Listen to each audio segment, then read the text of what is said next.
where they can open up to possibly get in underground, to find some form of gap. Kusetyenziswa izixhobo zokudiliza ukuze kuqojozwe kwisamente yesakhiwo esidilike eGeorge Ntshona Koloni ngoMvulo ukukhangela amaxhoba. Sikhona isifo somkhuhlane iRSV ethe bhazalala ilizwe lonke lalapha eMzantsi Afrika ngoku inempawu ke ezibufana neCovid-19. Isebe lezempilo eMpuma Koloni libongoza abazali kuba bathatha amanyathelo okukhusela abantwana babo kulandela ukufika komkhuhlane ongxamileyo ngaphambi kwexesha lasebusika. Abahlobo kwanabo baphuma kwezamanqindi baphume ngobuninzi kuyagqithisa imbeko yabo yokugqibela kwiqala lembethi manqindi engasekhoyo uDingani Thobela. Bhotani Mzikantu siziphekile sazibonda ngoku kufika ilixa lokuba sizophule masinirhabulise kwezidlumzi emini nje. Kusetyenziswa izixhobo zokudiliza ukuze kuqojozwe kwisamente yesakhiwo esidilike eGeorge Ntshona Koloni ngoMvulo. Abantu abangama-75 babekwe kwindawo yesakhiwo ngelixa sidilika. Ukanti ke ngoku siqhagamshelana nentatheli ye-SABC uLwando Nomoyi olandela elinqaku. Lwando, sikubulise sikwamkele. Khawuthi qabaqaba ngomsebenzi owenziweyo kuzokuthi ga ngoku emva kwale ntlekele bangapha abantu abaswelekileyo. Enkosi kakhulu madizibulisele kuni nakubabukeli emakhaya. Silapha nje namhlanje okusilapha injiqukuqa and siyayiqonda into yokubana amagosa ohlangulo nawazempilo athe gqolo namagosa kaxakeka ngenzame zokuqhekeza lesamente ilapha emveni kwamo. Siyayiqonda into yobana ngoku sekulithuba iqhuba lenkqubo yokuzama ukuhlangula abantu ukususela ngemini yesisehlo nalapho sehle ngoMvulo ngezithuba emveni kweyure ezayo izabe yi-72 hours nto leyo ke ngoku ezawutshintsha i-operation yayo lenkqubo from i-search and rescue to i-search and recover. Kodwa ke uzothi ga ngoku ngabantu abasibhozo abathe basweleka kule ntlekele nalapho ngabantu abayi-16 abaki-critical condition kwisibhedlele zalapha eGeorge. Sibambe ngazibini kuwe Lwando. Isaqhubeka inkonzo yomncwabo kaGqirha Sam Motsuenyane obhubhe ngoMvulo eneminyaka engama-97 ubudala. Inkonzo yomncwabo yakhe iqhutyelwa ePitoli, eGauteng. Ukhunjulwe njengegqala kushishino loMzantsi Afrika. Usapho lwakwaMotsuenyane ludlulise amazwi ombulelo ongazenzisiyo ngelixa wesakuba ngumongameli welu uMnumzana Thabo Mbeki nabaphuma kurhulumente bemnike imbeko.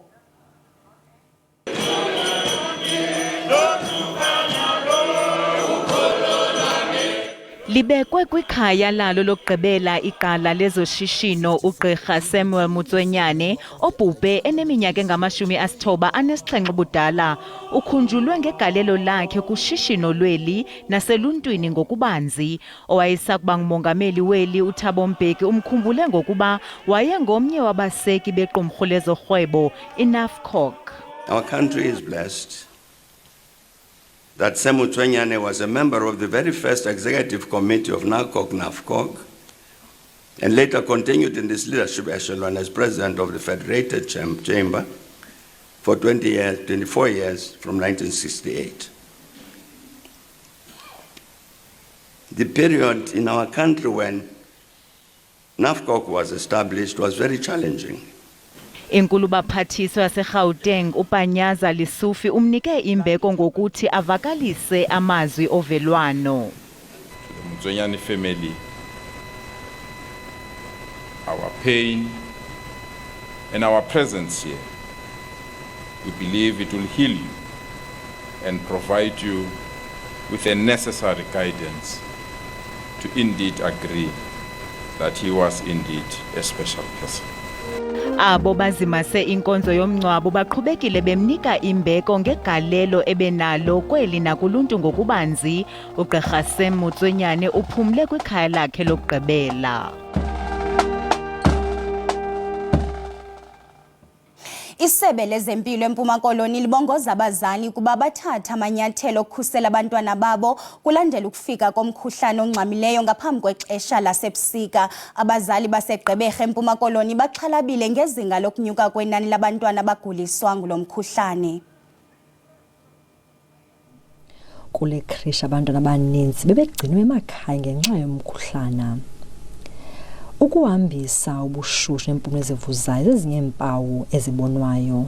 Bakhona ke ngoku umzali umntana wakhe washushu kakhulu, i-temperature yakhe yakwazi ulawuleka, then wamsa esibhedlele, I think eMakhentali, then eMakhentali ke bamtesta, then apha ekumtesteni bamxelela after 8 days i-results that test positive kwi-influenza A. Isebe lezempilo lizikhambile inkxalabo zokuba olukhohlokhohlo intsholongwane i-COVID-19 kodwa isithi iimpawu ziyafana nayo. Isebe lezempilo licele uluntu ukuba luthathe amanyathelo okuzikhusela kule ntsholongwane njengoko zokuqala ubusika. Sikhona isifo somkhuhlane i-RSV ethe bhazalala ilizwe lonke lalapha eMzantsi Afrika ngoku. Inempawu ke ezibufana ne-COVID-19 kodwa singasho sithi ayi-COVID-19 kodwa ke sifuna ukukhuthaza abantu bangawathi gqolo beza ngaphambili bezofumana isigonyo sabo somkhuhlane. Kwenza isibhengezo ukuba urhulumente azise i-vaccine esikolweni zeliphondo. We ask the government to consider going out and dispatching indemnity forms to the parents so that they can be able to give consent to children getting the vaccine, and also send out mobile clinics and nurses so that the children can acquire the vaccine in a place that is readily accessible. Isebe lezempilo liphinde labhongoza ababonakalisa iimpawu kuba baye koogqirha ngokukhawulezileyo. NjengoLerato Fikisi kwindaba ze-SABC eGqeberha.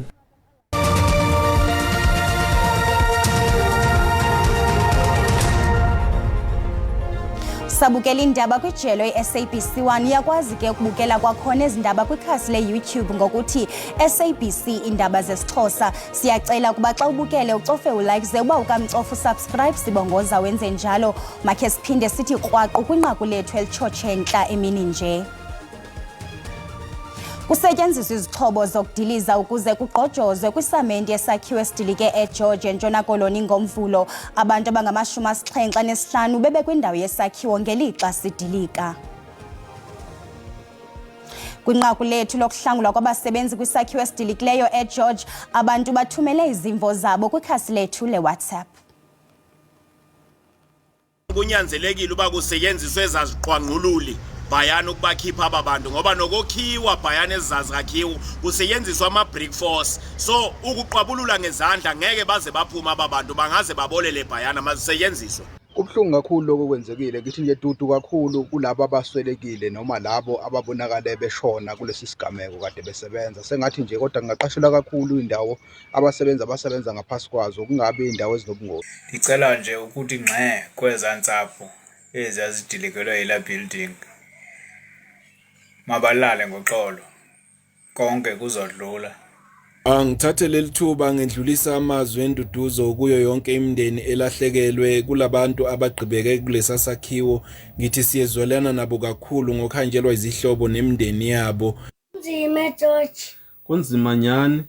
Kwaye ke nefamily ezi zinqangile zilinde ubone uba ngaba izalamana zabo zisaphila na. Into ebenihalela uyiqonda inoba umnikazi lo wecontract yena uxanduva azalithwala lungakanani. Yazi indaba ezibuhlungu ezo. Ingahulumente angangenelele kulomakhaya athe awela ile ntlekele ebuhlungu.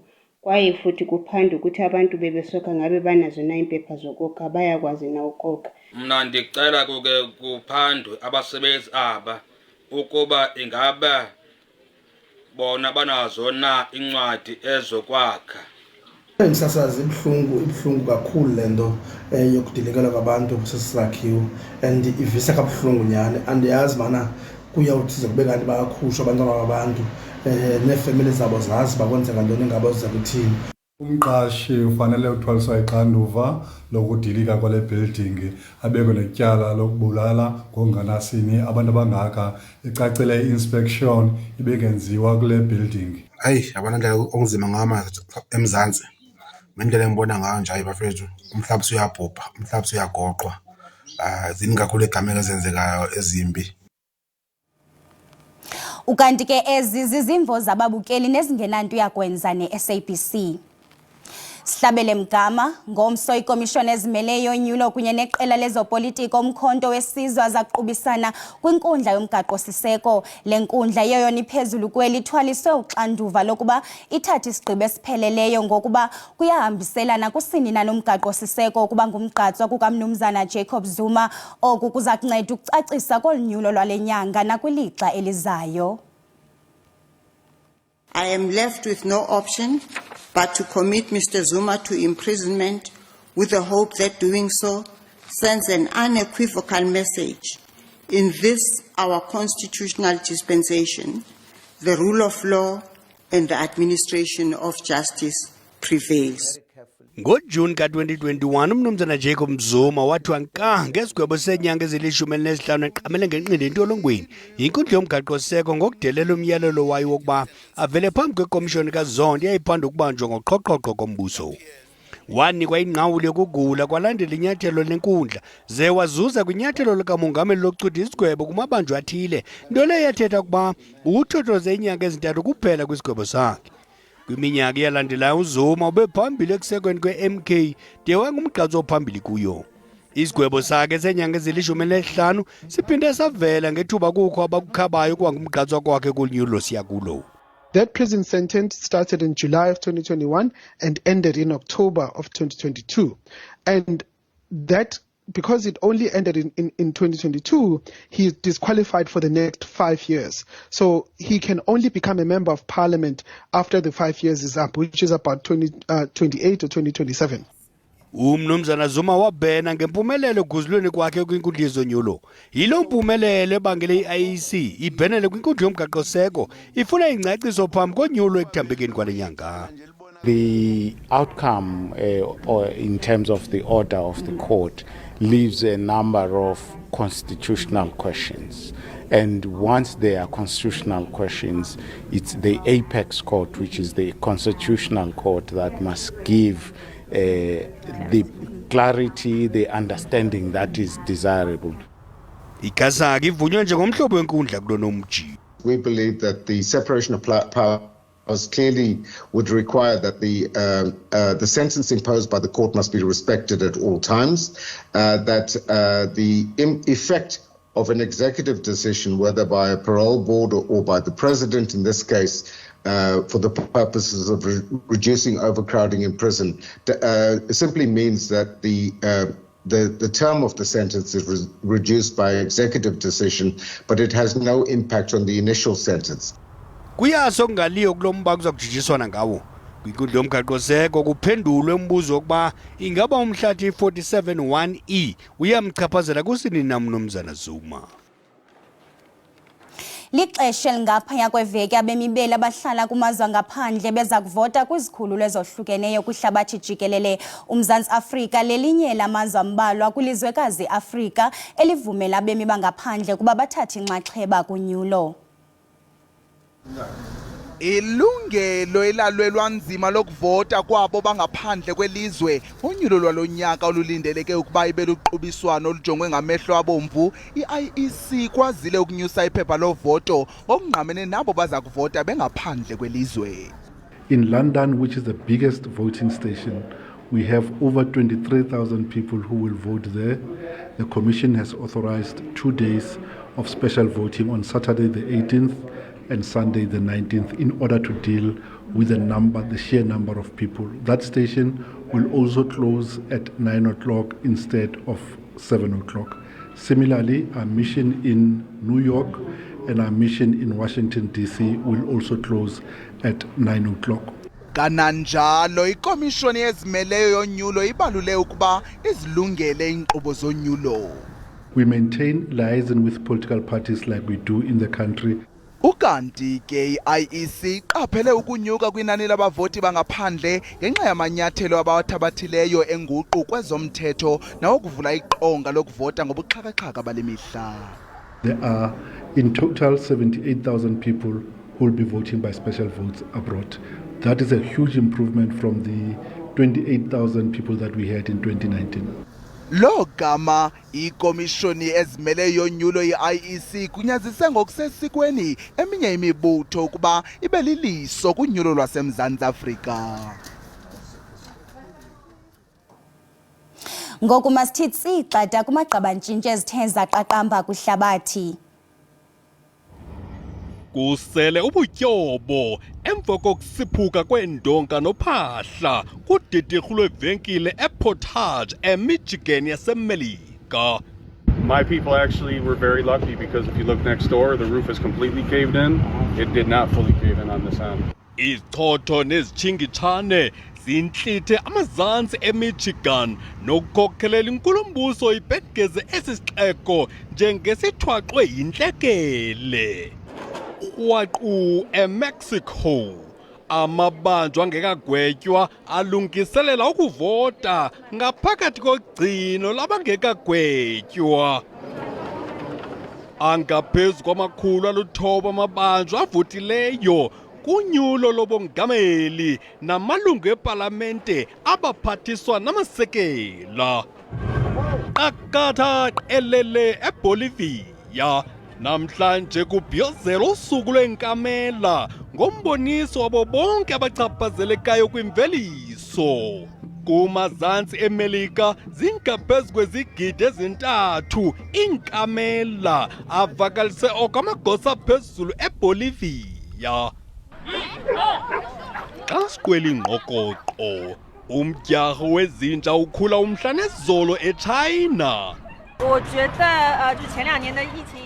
Uthi kuqala ndandisebenzisa indawo zokuzilolonga ezihlawulelwayo kodwa ngoku sekuyimpilo yam ukubaleka nenja yam ekuseni. Uninzi lwabantu abangenabantwana badlulisela amafa ezigidi zeerandi kotoki wadla toko othanda ukuba sezimbekweni. Qonqololo. Okokugqibela abahlobo kwanabo baphuma kwezamanqindi baphume ngobuninzi babo ukuyagqithisa imbeko yabo yokugqibela kwigqala lembethi manqindi engasekhoyo uDingani Thobela iyaqhuba sithetha nje kwiziko iDlamini Multipurpose Centre eSoweto inkonzo yomngcwabo kaThobela nobesaziwa ngoRose of Soweto intshatsheli izihlandlo ezintathu kwihlabathi ukanti ke ngokusiqhagamshelana nomhleli wezemidlalo uMdu Ndlovu. Sikubulise sikwamkele ezindabeni khawuqhabala ke ngoqhubekayo kule nkonzo yomngcwabo yeliqala lezamanqindi. Ngibingelele Ntsambama emini Ntsambama etindzabeni tasemini ku-SABC1 ngisho ngithi uqinisile nobathembu inkonzo iqale khona eSoweto eDlamini Multipurpose Centre lapho bekuhlangene khona abantu labachamuka etinhlangothini letahlukahlukene nabetemidlalo ngekwahlukana ebholeni letinyawo kanti kakhulu begcwele bona betemaguduva sibabonile bodokotela ngatane lowake waba ngusihlalo wayo iBoxing South Africa sababona nebashayi mancindi bakatseni lebe bakhona nabo bebashaya sibhakela la kufaka ekhathi nabo babe Johannes wakasithebe naye bekasola khona kanye nalabanye ngekwehlukana kwabo bonke bakhuluma nje imvo yinye ikakhulu bo Brian Mitchell kusho ukuthi bekalichawe Dingani Thobela njengoba waba phela ngophamisa sixoxo semhlaba emahlandla lamathathu ngekwahlukana wagcina nga2000 lapho aphakamisa khona wadakhela lufumo eCarnival City ngekuthi ashaye umshayi sibhakela waseNgilandi ku round yekugcina sekusele nje ema seconds lambalwa ukuthi uphele loya umzuliswano wabo kwatise ukuthi besikhuluma kanye na Elias wakashabalala lobe kunguye amlolonga sekoneni lakhe ngalelo langa ebusuku kubutho sikwendekani washo wamtshela ukuthi nangabe angafoli knockout kuloya umdlalo wabo ete awungcoba lo mdlalo ngoba bekasemuva ngemaphuzu lo akathobela ke siyati wagcina siphakamisile sasixoxo seWBC iSuper Middleweight wadakhela lifume eNingizimu Afrika yonke kunginyalo sisemathuneni lana lakade ubekwa khona endlini yakhe egcina eWest Park Cemetery njengoba ubona kumbe emva kwami kuse sikhona sifombe sakhe nje balungiselela kona ukuthi noma kunini kusukela manje sesingabona inkonzo yonke iqhubekela ifika lana la sikhona khona lapho atawubekwa khona endlini yakhe egcina. Ushiya ngemuva ke batali bakhe ushiya abantwana bakubo labangu9 bantwana bakhe balishumi nakune 14 bese kuba netitukulwane letingu9. Mbuyela kuwe noBathembu. Sibambe ngazibini kuwe Mdu kanti ke lowo ngumhleli wezemidlalo uMdundlovu esasaza ngqo eSoweto. Ukanti ke sithi xa kulondawo into zakuthi de kube lilixa lizayo kamnandi mawethu.